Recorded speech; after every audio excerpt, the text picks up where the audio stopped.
how well you didn't seem very happy, I must say, about how you played the parking the bus tactic against Arsenal on Sunday, and most um, objective observers will say, yeah, whatever happened to City, the attacking City, because Arsenal had what 80% of the ball, or whatever it Yeah, was. yeah. Amazing statistic for Pep Guardiola, Man City side.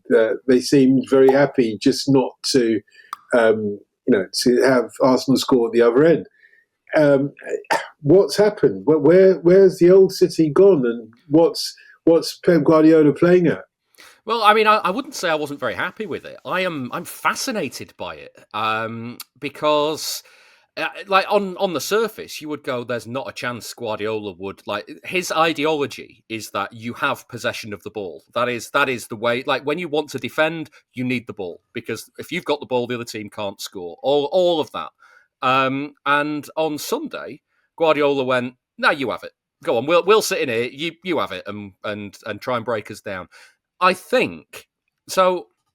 There's been a lot of talk recently about how City will develop in the kind of new era. And Tim, you'll know a lot about kind of the influence that Edison's had on the Brazilian side of things.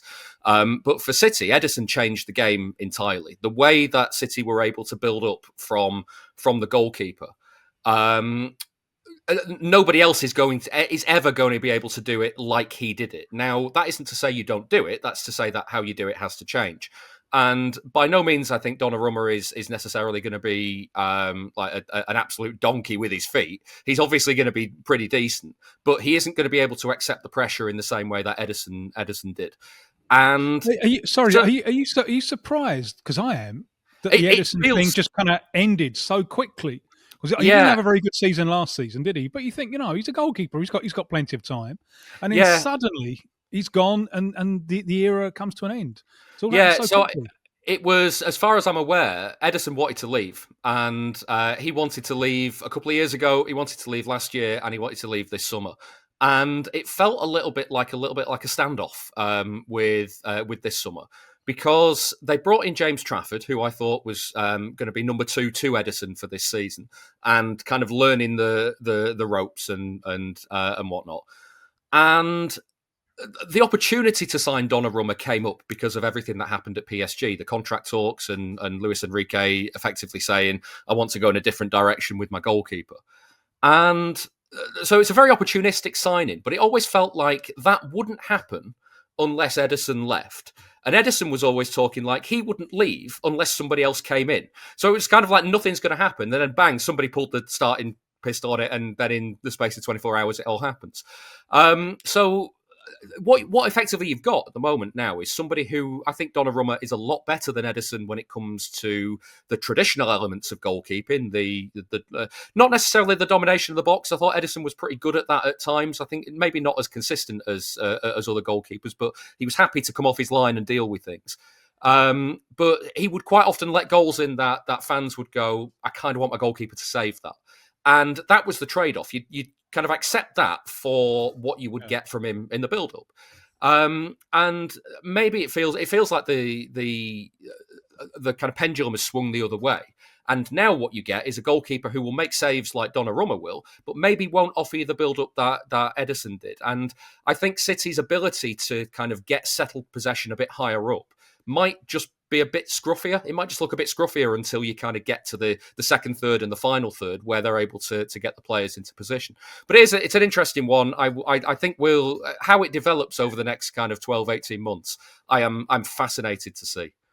Edison I think it was an amazing tale of action and reaction, isn't it? Because he was so comfortable. He is so comfortable passing the ball, receiving under pressure, passing the ball short. So you build up from the back, but also passing the ball long. So, they all come up. To he takes them all out of the game with he gets assists because he got 4 assists last season. Yeah, indeed. Yeah. It's a happy moment for me because when they signed him, an ex-pro, I was on with an ex-pro, and I was saying what they bought, and his ex-pro said, I said, he gives the option of long. And the ex-pro was saying, but they don't want to do that. See, they want to pass short. I'm like, no. Look, please, ex-pro, action and reaction. Yeah, they want to pass short, but what happens then? The opposition try to stop them passing short, and they've got an option then to go long because and it was so flat as well. His kick, like you think of a lot of goalkeepers could kick long. You think that gave it precision, didn't it? Yeah, that flat trajectory meant that he could be precise over long range. Yeah, the one I always think of is Paul Robinson. The number of times I saw Paul Robinson at Eastlands like absolutely welly the ball, and he could drop it on the penalty spot at the other end, but it would have to loop in the air all the way down to the other end of the pitch, and the defenders can use that time to get into position. Edison can ping it really flat. Yeah. Like it's there in no time. You can't react to it, and suddenly Erling Haaland or Sergio Aguero is clean through, and it's probably going to end up in the net.